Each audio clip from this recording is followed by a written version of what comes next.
mercado de ações é um mecanismo para transferir dinheiro dos impacientes para os pacientes.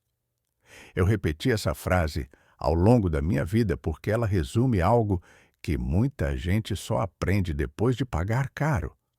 Quando falo em mercado, muita gente entende apenas como números subindo e descendo. Mas o que realmente está em jogo ali não são gráficos, são pessoas, emoções, pressa, medo de ficar de fora. Ao longo da minha experiência, aprendi cedo que a maior parte das perdas não vem de decisões complexas, mas de reações simples demais a estímulos que parecem urgentes.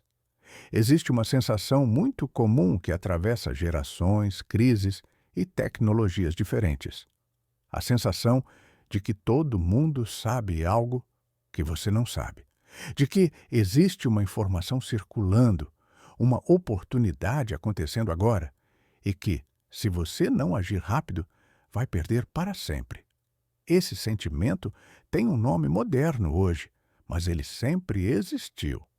Eu vi isso acontecer quando as pessoas falavam de ações, depois de imóveis, depois de empresas imperdíveis, depois de qualquer coisa que estivesse no centro da conversa naquele momento. Ao longo da minha vida, observei que a maioria das pessoas não toma decisões ruins porque quer. Elas tomam porque se sentem pressionadas. Pressionadas pelo tempo, pela comparação, pela ideia de que ficar parado é pior do que errar. E é aí que mora um dos comportamentos mais caros que já vi se repetir. Agir para não ficar de fora, mesmo sem entender exatamente do que se está entrando. Aprendi cedo que o ser humano tem uma habilidade curiosa. Ele é extremamente racional quando olha para o erro dos outros, mas se torna incrivelmente criativo quando precisa justificar o próprio impulso. Já fiz isso também. Vi algo subir, ouvi histórias, senti aquela pontada de urgência, e meu cérebro começou a trabalhar rápido para me convencer de que aquela decisão fazia todo sentido. Não era ganância, era oportunidade. Não era pressa, era visão. Pelo menos era assim que parecia naquele momento. O problema é que esse tipo de decisão raramente nasce da clareza. Ela nasce da comparação, da sensação de atraso, da ideia de que alguém está avançando enquanto você está parado. Ao longo dos anos, percebi que poucas forças são tão poderosas quanto essa. Não porque sejam verdadeiras, mas porque são emocionais. E emoções são péssimas conselheiras quando o assunto é longo prazo. A maioria das pessoas acredita que o risco está em perder dinheiro. Na minha experiência, o risco maior está em perder o controle do próprio comportamento. Quando alguém começa a decidir com base no medo de ficar de fora, deixa de decidir com base em convicção. E decisões sem convicção raramente resistem ao primeiro desconforto. Elas precisam dar certo rápido. Caso contrário, viram arrependimento quase imediato. Vi isso acontecer de forma repetida. Pessoas entrando em algo porque todo mundo estava falando. Pessoas se sentindo inteligentes por alguns dias, às vezes semanas. E depois, quando a empolgação passava, restava apenas a pergunta silenciosa: por que eu fiz isso? A resposta quase nunca era técnica, era emocional, era pressa, era comparação. Era a sensação de que havia uma informação negada, um segredo que outros tinham e elas não. Ao longo da minha vida, aprendi a desconfiar profundamente dessa sensação. Sempre que algo parecia bom demais porque todo mundo estava entrando, eu me perguntava quem exatamente era esse todo mundo. E, mais importante, por que aquilo precisava acontecer agora? O tempo é um filtro poderoso. O que é realmente bom costuma continuar fazendo sentido depois que o barulho diminui. O que depende apenas do entusiasmo coletivo costuma desaparecer junto com ele. Existe também um aspecto curioso nesse comportamento. As pessoas dizem que estão pensando no longo prazo, mas reagem como se cada movimento fosse decisivo. Dizem que acreditam no tempo, mas acompanham cada variação como se estivessem esperando um resultado imediato.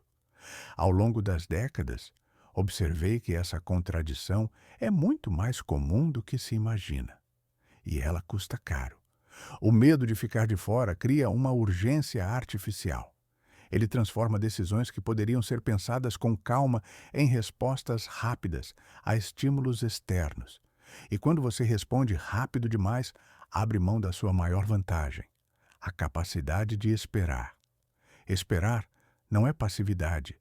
Esperar é uma escolha ativa, mas é uma escolha desconfortável, porque ela exige tolerar a sensação de que algo pode estar acontecendo sem você. Aprendi observando que muitas pessoas preferem errar junto do grupo a acertar sozinhas. Errar acompanhado dói menos no ego, dá uma sensação de pertencimento, mas o custo financeiro costuma ser o mesmo. O mercado não se importa se você estava acompanhado. Ele responde apenas às decisões, não às justificativas. Aqui entra um ponto que sempre me chamou a atenção. A maioria das pessoas acredita que está reagindo à informação. Na prática, está reagindo à emoção que a informação provoca. E emoção não é informação. Emoção é ruído. Quando você aprende a separar as duas coisas, passa a ver muitas oportunidades com outros olhos. Algumas continuam boas. Muitas perdem completamente o apelo. Ao longo da minha vida, percebi que o impulso funciona de forma muito parecida com algo simples do cotidiano. Impulso é como coçar picada. Alivia na hora, mas quase sempre piora depois. No momento em que você age, sente alívio. A tensão diminui. A sensação de estar fazendo algo traz conforto. Mas com o tempo, a coceira volta mais forte e o dano já foi feito.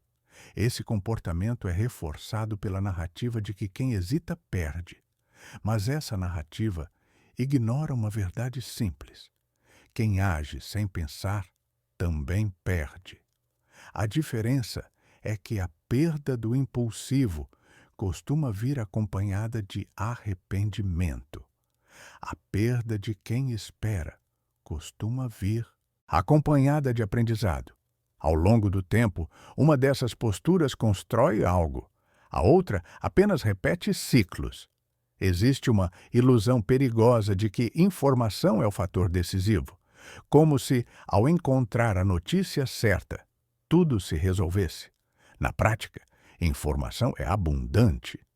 O que é raro é a capacidade de não agir imediatamente sobre ela. Essa capacidade não aparece nos manchetes, não vira conversa animada, mas faz toda a diferença no longo prazo. Se isso estiver fazendo sentido até aqui, depois confere o comentário fixado. Eu deixei lá um material que conecta tudo isso. Nesta primeira parte, eu quis falar menos sobre dinheiro e mais sobre comportamento. Porque, na minha experiência, o medo de ficar de fora não é um problema financeiro, é um problema humano. Ele se repete em diferentes épocas, com diferentes nomes, mas sempre com o mesmo efeito. Decisões apressadas, justificadas pela sensação de urgência. Na próxima parte, quero aprofundar como essa sensação de informação negada se constrói, porque ela parece tão convincente no momento em que aparece e como a maioria das pessoas acaba reforçando exatamente o comportamento que mais as prejudica ao longo do tempo. Ao longo da minha vida, aprendi que o medo de ficar de fora não nasce do nada. Ele é construído aos poucos, alimentado por conversas, manchetes, histórias de sucesso mal explicadas e, principalmente, pela forma como nós, seres humanos, lidamos com a incerteza. Quando algo parece estar funcionando para muitos, o cérebro faz um atalho perigoso. Conclui que não participar é um erro. E esse atalho costuma ignorar quase tudo o que realmente importa. Observei esse padrão se repetir inúmeras vezes. Primeiro, surge a narrativa. Alguém ganhou dinheiro. Alguém acertou em cheio. A história é simples, direta, quase limpa demais. Pouco se fala do contexto, do tempo envolvido, das tentativas que deram errado antes. A história chega até você já editada, pronta para consumo emocional. E emoção, quando misturada com dinheiro, costuma acelerar decisões. Com o tempo, essa narrativa vira conversa comum. No trabalho, entre amigos, na família. O tom muda. Já não é mais curiosidade, é quase cobrança. Você viu isso? Você já entrou? Ainda dá tempo. Repare como quase nunca a pergunta é: isso faz sentido para você? A pergunta costuma ser: você já está dentro? Como se a ausência fosse um atraso, não uma escolha. Aprendi cedo que o ser humano tem uma relação complicada com a ideia de estar parado. Parado soa como improdutivo, como se não fazer nada fosse sempre pior do que fazer algo. Mas ao longo da minha experiência, vi que muitas das melhores decisões que tomei pareceram, para quem estava de fora, exatamente isso: não fazer nada, esperar, observar, deixar o tempo revelar o que o entusiasmo esconde. A sensação de informação negada se fortalece quando alguém acredita que existe um grupo que sabe algo que ela não sabe. Isso cria desconforto. Ninguém gosta de se sentir para trás.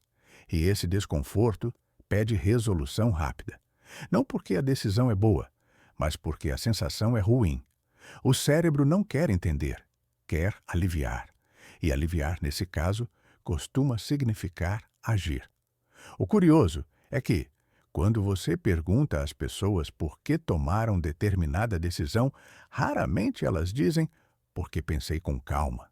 Elas dizem porque estava todo mundo falando, porque parecia óbvio, porque eu não queria perder. Essas justificativas são compreensíveis, são humanas, mas quase nunca são bons critérios para decisões que precisam resistir ao tempo.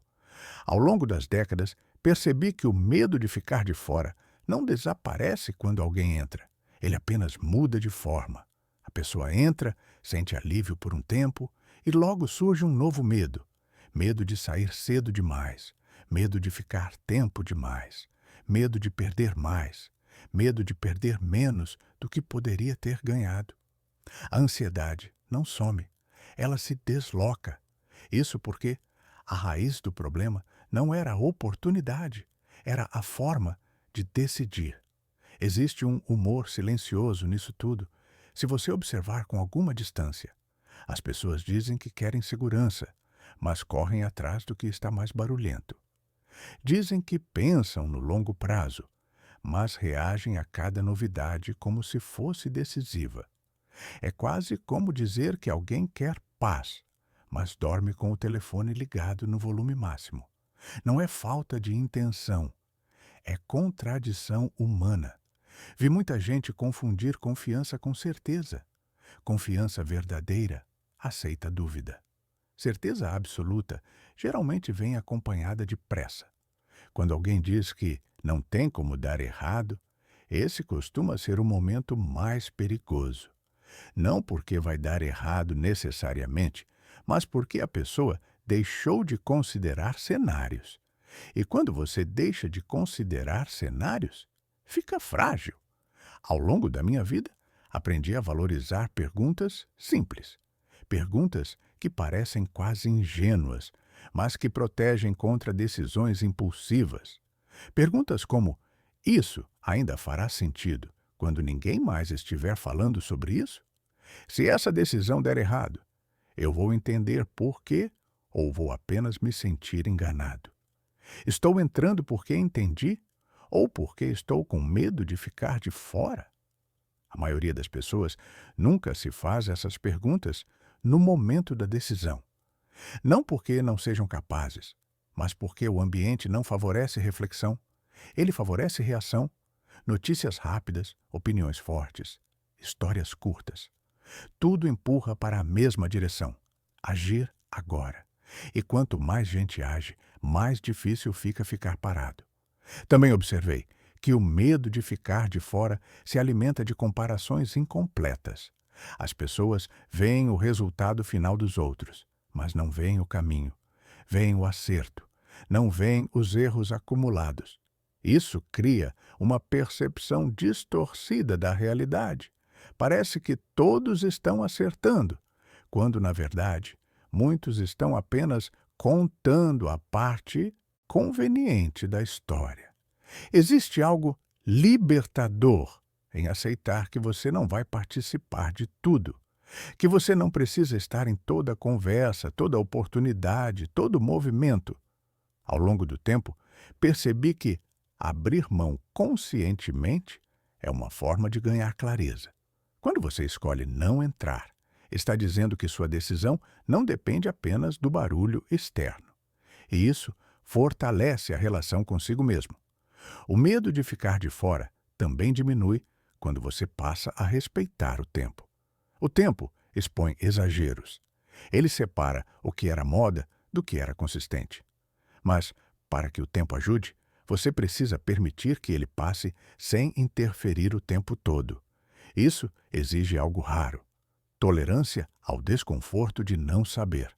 Ao longo das décadas, vi pessoas inteligentes perderem dinheiro não porque erraram uma vez, mas porque repetiram o mesmo padrão sempre que a sensação de urgência aparecia. E vi pessoas comuns construírem trajetórias sólidas simplesmente porque aprenderam a reconhecer esse padrão e não obedecê-lo automaticamente. Na próxima parte, quero fechar essa conversa falando sobre como lidar com essa sensação no dia a dia. Não eliminá-la, porque isso não é realista, mas enfraquecê-la. Criar hábitos mentais que transformem urgência em observação, comparação em reflexão, impulso em espera. Nada sofisticado, apenas o tipo de ajuste que aguenta o teste do tempo. Ao longo da minha vida, cheguei à conclusão de que lidar com o medo de ficar de fora não exige coragem heróica, nem informações secretas. Exige algo muito mais simples e, ao mesmo tempo, mais difícil. Aceitar que a sensação de urgência é passageira, enquanto as consequências das decisões costumam ser duradouras. Quando você entende isso, passa a tratar a pressa com mais cautela e o silêncio com mais respeito. Aprendi cedo que a urgência gosta de se disfarçar de clareza. Ela chega com frases prontas, histórias bem contadas e a promessa implícita de que o tempo está acabando. Mas, na prática, o tempo raramente acaba de repente. O que acaba é a paciência das pessoas para esperar. E quando a paciência acaba, a decisão perde qualidade. Uma das mudanças mais importantes que observei em mim e em outras pessoas foi aprender a transformar a pergunta. Em vez de "e se eu perder?", passar a perguntar "e se eu entrar sem entender?". Essa inversão simples muda o centro da decisão. O foco deixa de ser o medo e passa a ser a compreensão. E decisões baseadas em compreensão costumam resistir melhor ao desconforto. Também aprendi que não existe problema em ficar de fora de algo que você não entende. O problema está em entrar apenas para aliviar a ansiedade. A ansiedade pede ação imediata. A clareza pede tempo. Quando você aprende a diferenciar essas duas vozes, começa a fazer escolhas mais calmas, mesmo quando o ambiente ao redor está barulhento. Ao longo das décadas, vi que pessoas que lidam melhor com essa sensação criam pequenos rituais mentais. Nada complexo, apenas pausas, um dia a mais para pensar, uma noite de sono antes de decidir, uma conversa consigo mesmo longe do ruído. Essas pausas não eliminam o medo, mas o enfraquecem. E medo enfraquecido deixa de mandar. Existe um tipo de humor silencioso nisso tudo. O curioso é que quase todo mundo sabe o que deveria fazer. O problema não é falta de informação, é excesso de esperança em decisões rápidas esperança de que desta vez será diferente, de que agora o tempo vai obedecer à nossa pressa, de que a urgência finalmente está certa. Raramente está. Com o tempo, percebi que a maioria das pessoas não precisa de mais oportunidades. Precisa de menos decisões impulsivas. Não precisa estar dentro de tudo. Precisa estar confortável em ficar fora do que não entende. Essa mudança não chama atenção, não rende histórias emocionantes, mas constrói algo muito mais valioso: coerência entre o que você pensa e o que você faz. Aprendi também que errar faz parte. O objetivo nunca foi eliminar erros. O objetivo é errar menos pelos mesmos motivos.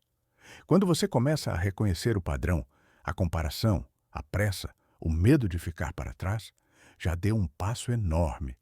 Porque padrões reconhecidos podem ser interrompidos, mesmo que não sempre, pelo menos com mais frequência. O longo prazo favorece quem não se sabota. E sabotagem raramente parece sabotagem no momento em que acontece. Ela parece oportunidade, parece urgência, parece informação privilegiada. Só depois, quando o barulho passa, é que a decisão revela sua verdadeira natureza.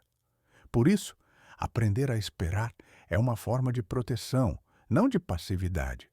Gosto de resumir tudo isso com imagens simples, porque elas ajudam a lembrar quando a emoção aperta. Impulso é como coçar picada. Alivia na hora, mas quase sempre piora depois. O alívio imediato engana. A espera, embora desconfortável, costuma preservar. E, com dinheiro, preservar quase sempre vence impressionar. Ao longo da minha vida, aprendi a valorizar decisões que parecem entediantes para quem está de fora. Elas não geram conversa, não criam ansiedade, não exigem explicações constantes, mas acumulam algo silencioso e poderoso: tranquilidade.